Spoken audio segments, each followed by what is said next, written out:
Hello class, this is a video tutorial on utilizing z-scores to compare and analyze data.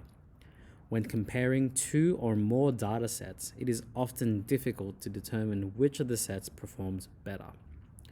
By utilizing z-scores, a better comparison can be determined. So let's get into this example in where z-scores might be useful. In actual fact, I want you to try and answer the question just using a gut feeling. So let's get to it. Adam scored 83 in his math assessment, where the class average was 65 and a standard deviation of 12. Bob scored 90 in a similar task, where his class average was 70 and the class had a standard deviation of 20. Who performs better when compared to the rest of the respective classes? I'm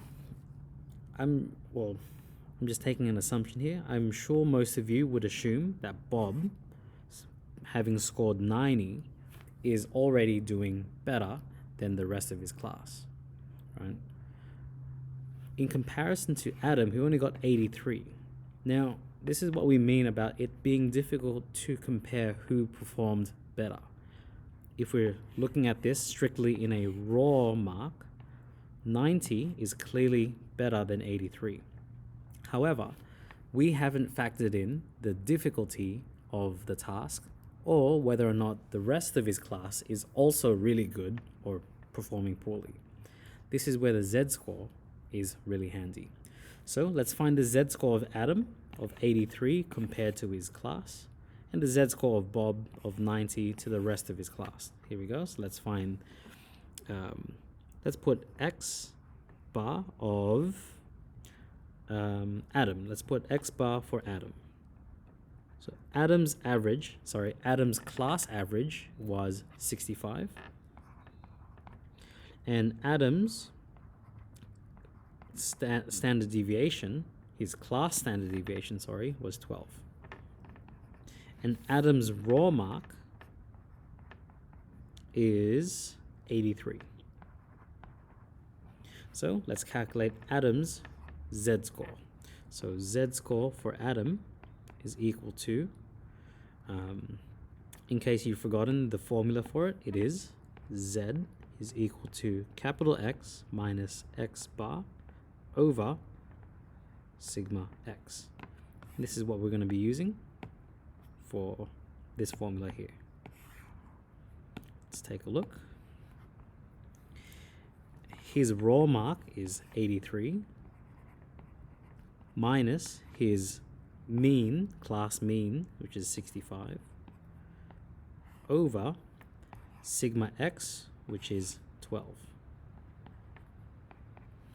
Let's pop this into a calculator. 83 take away 65 over 12. This comes to the z-score of 1.5. Okay, now let's take a look. For Bob. For Bob's mean, Bob's class mean was 70. Bob's class standard deviation was 20. And Bob's mark himself, XB, was 90. So let's calculate this into our formula. Let's move this here so we can see it again. Oops. There we are. So capital X is 90, so z-score is equal to 90 minus the mean, which is 70, over the standard deviation of 20. So let's calculate it. 90 take away 70 over 20. This is a z-score of 1. Now, if we think about this, let's graph this into the normal distribution. so we can get a deeper understanding of what this means. So here's our normal distribution.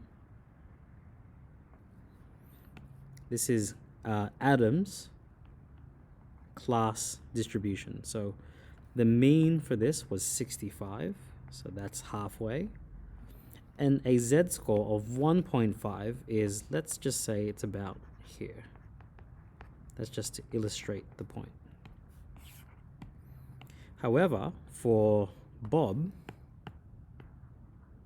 if we change these numbers, his z-score was not 1.5. It was in fact a little bit lower. So his z-score was actually 1. Whereas class mean was 70. Yep, 70. And he has a z-score of 1. So now, comparing each to the rest of their classroom, you can see that Adam, right, he positioned higher relative to the rest of his classroom because he has a z-score which is higher than the mean. So if we're using the z-score, we can say that Adam ranked higher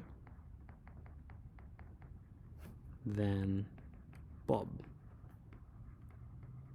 since Adam's z-score is 1, Adam's z-score equals 1, and Bob's z-score,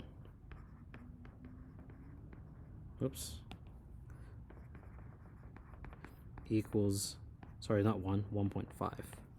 As you can see, in this example, you want to get a higher z-score because that means you're performing better than the rest of your classroom. So who performed better in this example? Adam did. So I hope that gave you an insight into the use of the z-score. I'm going to be doing another example here. Right? I hope to see you in the next video. Best of luck.